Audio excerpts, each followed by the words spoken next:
What additional evidence can you add to your Social Security disability application to maximize your chances of winning your benefits?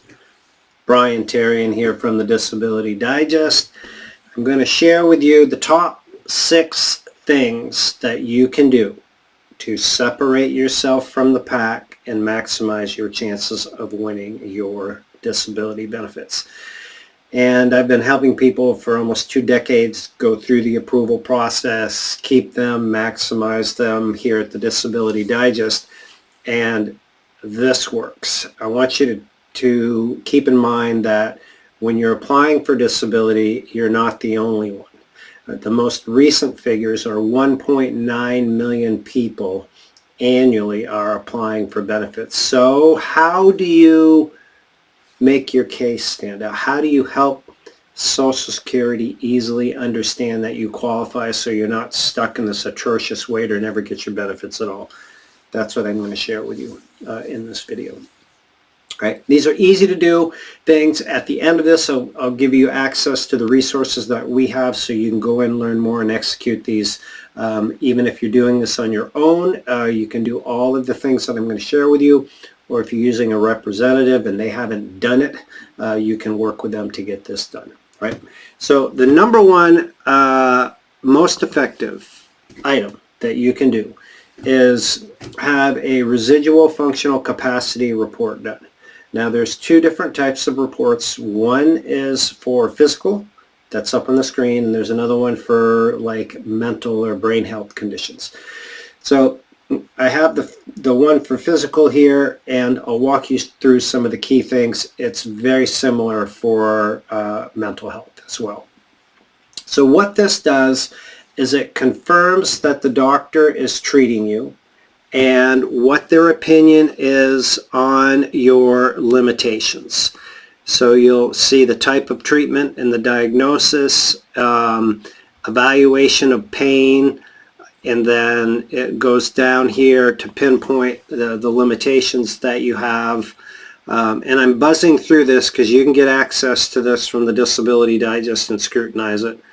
But really the key thing here is 13. It says, on average, how often do you anticipate the patient's impairments or treatment would cause the patient to be absent from work? Now, if they check the box that says 3 or more times a month, you're not able to do any job in the U.S. economy.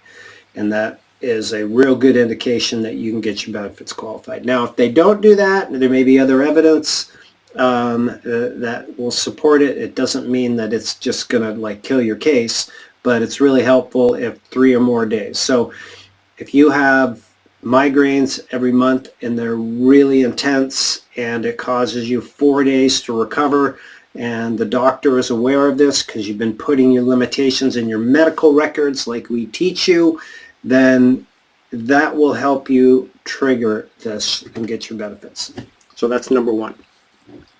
The number 2 thing that you can do is, this is a form from Social Security, and it is form SSA 3380.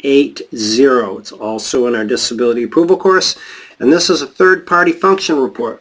Either friends, families, co-workers can fill this out, and they could provide an assessment of what your capabilities are, how they've deteriorated, and that can go into your case file. Not as valuable of evidence as your doctor's residual functional capacity, but it certainly would help.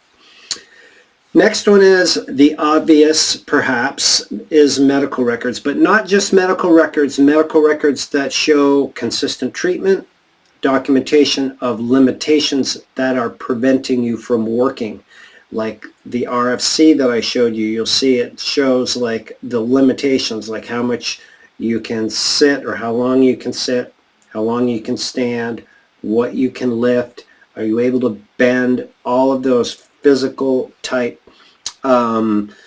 limitations. Now you can get special tests. You can get special tests for physical, for cognitive, and oftentimes, especially if you're under 50 years old, that is money well spent. You could spend $300 to $500, $700 or more for those. But if you're looking for a lifetime of benefits and you're under 50, I'd really give that some serious consideration. If you're using like a representative, consult with them. They may have resources that you can use that are reliable.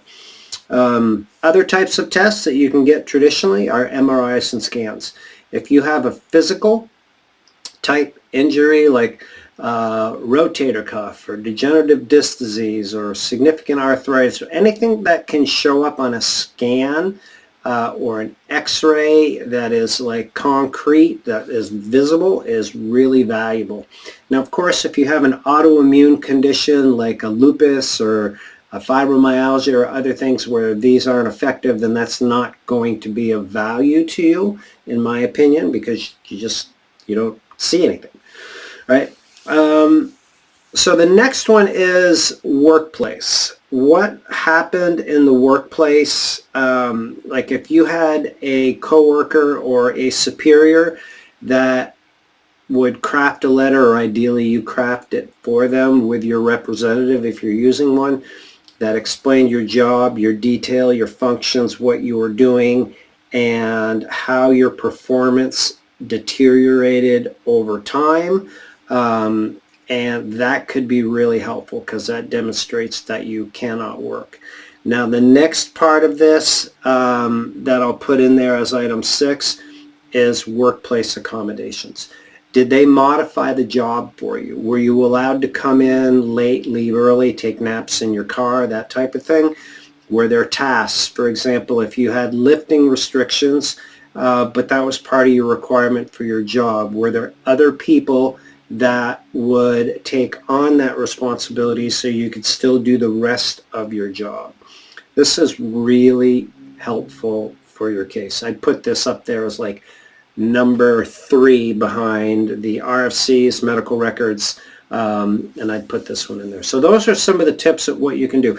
Listen, if you're applying for benefits or you've applied and waiting for your benefits, there really are 7 things that you should do to maximize your chances of winning, and getting this evidence in there is definitely one of them. So here's how we can help you. Here at the Disability Digest, we provide you with a membership that's no charge, and you can join us as a member. There'll be a link around the video, and if you're already a member, great, but if you're not, you can click the link, join us as a member, or update your membership if something has changed in your situation. And that profile will get you into the disability approval course. Once you're in the disability approval course, then there'll be lessons that you can follow, step-by-step guides depending on where you're at. Like if you're just getting started, like what you need to do when you're just applying is different than after you've submitted your application and you've applied and waiting. So we have it broken down. It's very granular each step of the way. If you unfortunately get denied, then there's a segment for that, how to prepare for your hearing. And then ultimately, we hope everybody gets approved, and that would be the last segment where we help you understand how to keep and maximize your disability benefits. So those are the 6 things that you can do to top shelf your disability case, maximize your chances of approval. Look for the supporting links around this video. Join us in the comments. Stay tuned for more. Make it a great day.